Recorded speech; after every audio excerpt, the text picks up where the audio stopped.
नमस्कार दोस्तों, welcome to our welcome to my new YouTube channel Tiwari ji academy for IAS and PCS for all competition exam.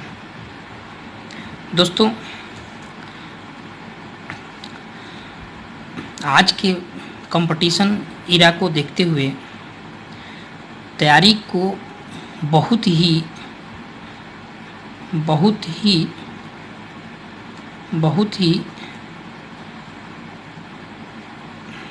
क्रमिक होते हुए और कंटिन्यूटी होते हुए साथ में अच्छे कंटेंट का बहुत ही आवश्यक है। यदि अच्छा कंटेंट न हो तो एग्ज़ाम में क्वेश्चन नहीं पकड़ पाएंगे। आजकल जो क्वेश्चन है वो बहुत ही अंदर से पूछे जा रहे हैं। तो हमने यह डिसाइड किया है कि हम जो कुछ भी अपने channel Tiwari ji academy for IAS and PCS through teach करूँगा, उसमें आपको अच्छे कंटेंट और एग्ज़ाम की दृष्टि से इम्पोर्टेंट फैक्ट्स देने का कोशिश करूँगा। अतः आप लोगों से सनम्र निवेदन है कि यदि आप मेरे चैनल पर आएँ तो उसे सब्सक्राइब करें और लाइक्स की बटन दबाकर अपने दोस्तों तक शेयर करें। और हम लोग हिस्ट्री से स्टार्ट करने जा रहे हैं, क्योंकि हिस्ट्री ही किसी भी एग्ज़ाम में लगभग 40% क्वेश्चन हिस्ट्री से ही आते हैं। यदि आप स्टेट पीसीएस दे रहे हों या फिर आप रेलवे का एग्ज़ाम दे रहे हैं तो हिस्ट्री अच्छा खासा रोल निभाती है। दोस्तों, हम जानते हैं कि हिस्ट्री बहुत ही लंबा और बहुत ही व्यापक चैप्टर है, लेकिन फिर भी हम लोग हिस्ट्री को 3 भागों में डिवाइड करेंगे। पहला एंशिएंट हिस्ट्री, दूसरा मेडाइवल और तीसरा मॉडर्न। बट आज के समय में मॉडर्न से ज़्यादा क्वेश्चन आते हैं, अतः हम लोग मॉडर्न से पढ़ना स्टार्ट करेंगे। So let's begin. We start from modern history because utmost questions come from here. दोस्तों, हम लोग जानते हैं कि सर्वप्रथम वास्को डी गामा भारत के पश्चिमी तट पर स्थित बंदरगाह कालीकट के पास 20 मई 1498 ईस्वी को गुजराती पथ प्रदर्शक अब्दुल जमीद की सहायता से पहुंचा।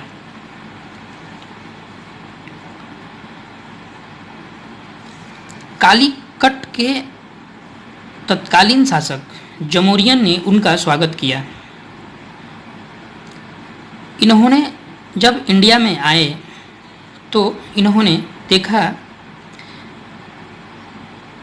कि इंडिया में व्यापार करने के दृष्टि से बहुत ही अच्छा स्कोप है, तो उन्होंने काली मिर्च का व्यापार स्टार्ट किया और इन्होंने काली मिर्च के व्यापार से 60 टाइम्स मुनाफा कमाया।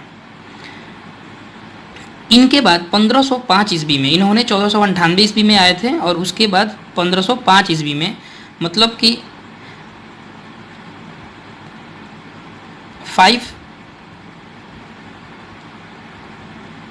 7 साल बाद फ्रांसिस्को द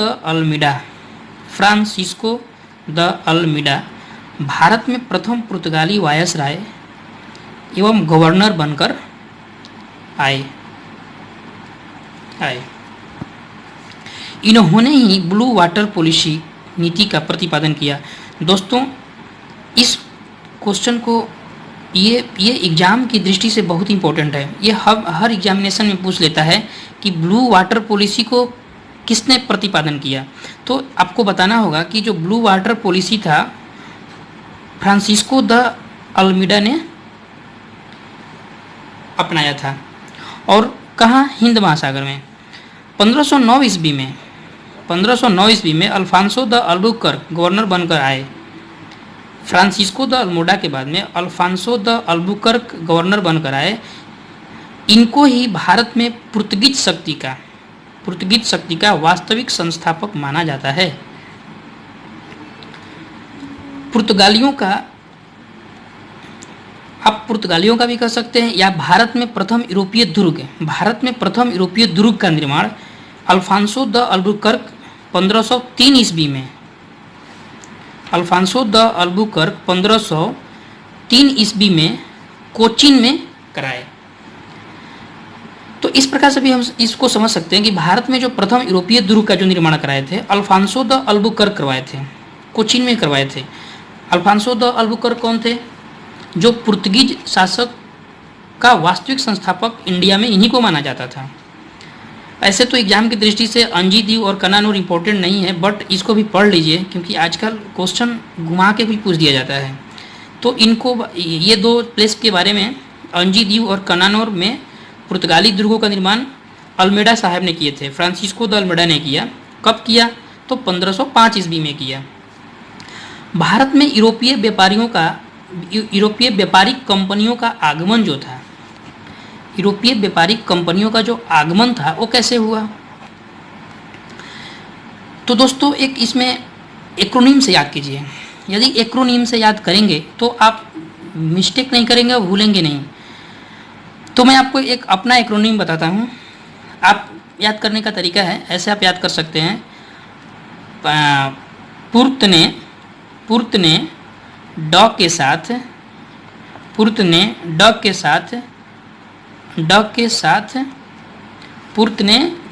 ड के साथ अंडा लेने के लिए फ्रांस गए। पुर्त ने ड के साथ अंडा लेने के लिए फ्रांस गए। तो पुर्त से पुर्तगाली हो जाएगा, ड से डच हो जाएगा, अ से अंग से अंग्रेज हो जाएगा, डे से डेनिश और फ्रांस से फ्रांसिस हो जाएगा। तो इसको इस प्रकार देखते हैं। पुर्तगीज यानी पुर्तगाली लोग फर्स्ट बार आया, उसके बाद डच लोग आए, उसके बाद अंग्रेज लोग आए, उसके बाद डेनिश लोग आए, इनको डेन भी बोलते हैं, उसके बाद फ्रांसीसी लोग आए।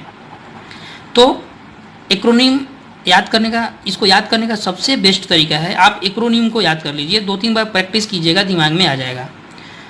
तो एक्रोनिम क्या है? पुर्त ने ड के साथ अंडा लेने के लिए फ्रांस चले गए। अगर ऐसे याद कीजिएगा तो याद हो जाएगा। इंडिया में पुर्तगाली सबसे पहले 1498 में तो आए। ये अच्छा फैक्ट है, इसको याद करना है कि इंडिया में पुर्तगाली सबसे पहले आए 1498 ईस्वी में। लेकिन एक अच्छा सा कंसेप्ट है कि सबसे अंत में गए। कब गए? 1961 ईस्वी में गए। ये क्वेश्चन पूछता है कि इंडिया में सबसे पहले पुर्तगाली आए लेकिन सबसे बाद में कौन गए? तो फिर आंसर पुर्तगाली ही हुआ, क्योंकि ये लोग 1961 ईस्वी में चले गए। गोवा का पुर्तगाली गवर्नर उस वक्त 1961 ईस्वी में गोवा का जो पुर्तगाली गवर्नर थे मैनुअल एंटोनियो वसालो और सिल्वा थे। दोस्तों इस प्रकार से यूरोपीय कंपनियों का भारत में आगमन में हम लोग पुर्तगाली कंपनी के बारे में पढ़े। आइए एक बार फिर से क्विक रिवीजन कर लेते हैं। सर्वप्रथम वास्को डी गामा भारत के पश्चिमी तट पर स्थित बंदरगाह कालीकट पर 20 मई 1498 ईस्वी को गुजराती पथ प्रदर्शक अब्दुल जमीद की सहायता से पहुंचे। पहला पॉइंट। सेकंड पॉइंट कि जमोरियन जो शासक थे कालीकट के, उन्होंने इनको स्वागत किया। इन्होंने, ये इंपॉर्टेंट है, इन्होंने काली मिर्च के व्यापार से 60 गुना अधिक लाभ कमाया। उसके बाद 7 साल बाद फ्रांसिस्को द अल्मोडा साहब आ गए। जो फ्रांसिस्को द अल्मोडा साहब आए तो इन्होंने ब्लू वाटर पॉलिसी को नीति का प्रतिपादन किया 1505 ईस्वी में। इसके बाद अल्फांसो द अल्बुकर्क साहब आए। तो अल्फांसो द अल्बुकर्क साहब को ही इंडिया में पुर्तगीज शक्ति का वास्तविक संस्थापक माना जाता है। पुर्तगालियों का भारत में प्रथम यूरोपीय दुर्ग है। पुर्तगालियों का भी दुर्ग बोल सकते हैं या भारत में प्रथम यूरोपीय दुर्ग भी बोल सकते हैं, का जो निर्माण किए थे अल्फांसो द अल्बुकर्क 1503 ईस्वी में कोचीन में किए। अंजी दीव और कनानौर में पुर्तगाली दुर्गों का निर्माण फ्रांसिस्को द अल्मीडा ने किए 1505 ईस्वी में। भारत में यूरोपीय व्यापारिक कंपनियों का आगमन पुर्त ने डक के साथ अंडा लेने के लिए फ्रांस गए। तो पुर्त से पुर्तगाली, ड से डच, अ पर बिंदु से अंग्रेज, ड से डेनिश और फ्रांस से फ्रांसीसी। तो इस एक्रोनिम के सहायता से आप इसको याद कर सकते हैं। इंडिया में पुर्तगाली सबसे पहले आए 1498 में, बट सबसे अंत में 1961 ईस्वी में गए। यानी गोवा का पुर्तगाली गवर्नर 1961 में कौन थे, ये भी पूछता है क्वेश्चन कभी कभी। तो दोस्तों इसका आंसर हो जाएगा मैनुअल एंटोनियो वसालो अ सिल्वा थे। तो आप लोग इसको याद करने का एक तरीका और डी सिल्वा साहब, जो एक क्रिकेटर थे श्रीलंका का, उसके आधार पर आप सिल्वा साहब बोल सकते हैं। तो डी सिल्वा, एंटोनियो वसालो या सिल्वा याद हो जाएगा। तो ये रहा आज का दोस्तों, कैसा लगा वीडियो, आप लोग इस पर कमेंट अपना ज़रूर कीजिएगा। और चूँकि ये वीडियो हम अपना फर्स्ट स्टार्ट किए हैं, तो मेरा कुछ त्रुटि भी होगा, तो कृपया कुछ त्रुटि होगा तो क्षमा करिएगा। और इस प्रकार से नेक्स्ट वीडियो जल्दी ही आप लोगों के समक्ष मैं पेश करूंगा, और वैसा पेश करूंगा ताकि आप लोगों को पढ़ने में भी आसानी हो और याद करने में भी आसानी हो। और दोस्तों इसके साथ ही नमस्ते दोस्तों, जय हिंद।